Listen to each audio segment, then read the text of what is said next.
ആ വിശേഷ ഗുണം നിങ്ങൾ സൂക്ഷിച്ചുകൊണ്ട് പോകുമ്പോ അല്ലാഹു സുബ്ഹാനഹു വ തആല പറയുന്നു ഉലൈക ഹുമുൽ വാരിസൂൻ, അവരാണ് അനന്തരാവകാശികൾ. എന്തിന്റെ അനന്തരമാണ്? ഈ കൃത്യമായി 5 നേരത്തെ നമസ്കാരത്തെ ജീവിതത്തിൽ പ്രാവർത്തികമായി കൊണ്ടുപോകുന്നവർ, അമാനത്തിനെ സൂക്ഷിക്കുന്നവർ, കരാറിനെ പാലിക്കുന്നവർ, ഗുഹ്യസ്ഥാനത്തെ അനർഹമായ സ്ഥാനത്ത് ഉപയോഗിക്കാതിരിക്കുന്നവർ, അല്ലാഹു സുബ്ഹാനഹു വ തആല കളിതമാശകളിൽ നിന്നും പ്രയോജനരഹിതമായ നിരർത്ഥകമായ കാര്യങ്ങളിൽ നിന്നും തിരിഞ്ഞു കളയുന്നവർ, അവർ വിജയിച്ചു. അവരുടെ വിജയത്തിന്റെ ആധികാരികത എന്താണ്? ഉലൈക ഹുമുൽ വാരിസൂൻ, അവരാണ് അനന്തരാവകാശികൾ. എന്തിന്റെ അനന്തരാവകാശികൾ? അല്ലദീന യരിസൂനൽ ഫിർദൗസ്, അല്ലാഹു ഭാഗ്യം നൽകുമാറാകട്ടെ.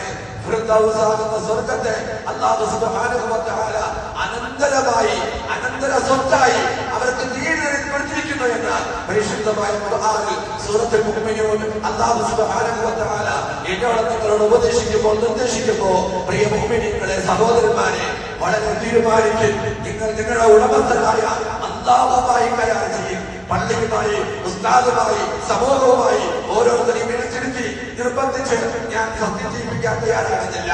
പല പ്രാവശ്യം ഈ പള്ളിയുടെ ഓരോ ബന്ധുക്കൾക്കും സാക്ഷിയായ കാര്യങ്ങൾ ഉറച്ച ശബ്ദത്തിൽ നിങ്ങൾ പ്രതിജ്ഞ എടുത്തവരാണ്. പക്ഷേ ആ പ്രതിജ്ഞ പ്രാവർത്തികമാകുന്ന വിഷയത്തിൽ നിങ്ങൾ എത്രമാത്രം പ്രവർത്തന രംഗത്തുണ്ടായിരുന്നു എന്നതിനെ സംബന്ധിച്ച് വിലയിരുത്തപ്പെടുമ്പോഴുള്ള മാനസികമായ അവസ്ഥ വന്നു പോവുകയാണ്.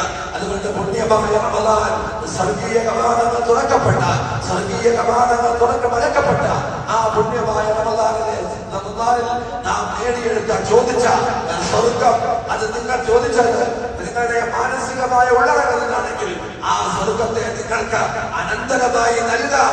നിങ്ങൾക്ക് ഈ പറഞ്ഞ വിശേഷ ഗുണങ്ങൾ, അതിലേറ്റവും പരമപ്രധാനമായ 2 കാര്യങ്ങൾ ആദ്യവും അവസാനവുമായി അല്ലാഹു പറഞ്ഞത്, അല്ലാഹുവിനെ ഭയപ്പെട്ട് നമസ്കാരത്തിൽ ഹാജരാകുക, അല്ലാഹുവിനെ സൂക്ഷിച്ചുകൊണ്ട് നമസ്കാരം ജീവിതത്തിന്റെ എല്ലാ മേഖലകളിലും നിലനിർത്തിക്കൊണ്ടുപോകുക.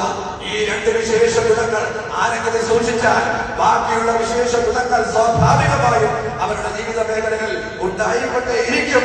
അതുകൊണ്ട് പ്രിയ മുഅ്മിനീങ്ങളോട്, സഹോദരന്മാരോട് വിനീതമായി ഈമാനിന്റെ ഭാഷയിൽ, മനസ്സിന്റെ ഭാഷയിൽ അല്ലാഹുവിന്റെ പരിശുദ്ധവും പരിപാവനവുമായ റമദാനിൽ സമ്പാദിച്ചെടുത്ത ഈമാനിക ആവേശത്തിന്റെ പരിധിയുടെ പിന്നിൽ ആ വഴിയിൽ നിങ്ങൾ മരണം വരെയും ഉറച്ചു നിൽക്കണമേ എന്ന വിനീതമായ അപേക്ഷ മാത്രമാണ് പരിശുദ്ധ റമദാനിന്റെ അവസാനത്തെ ദിവസമാകുന്ന ഈ സദസ്സിൽ എനിക്കും നിങ്ങളോടും ഈ സമൂഹത്തിനോടും ഈ നാടിനോടും മുസ്ലിംമാരോടും അപേക്ഷിക്കാറുള്ളത്, അല്ലാഹു അതിൽ മാനസികമായ തീരുമാനമെടുക്കാൻ അല്ലാഹു തൗഫീഖ് നൽകി അനുഗ്രഹിക്കുമാറാകട്ടെ.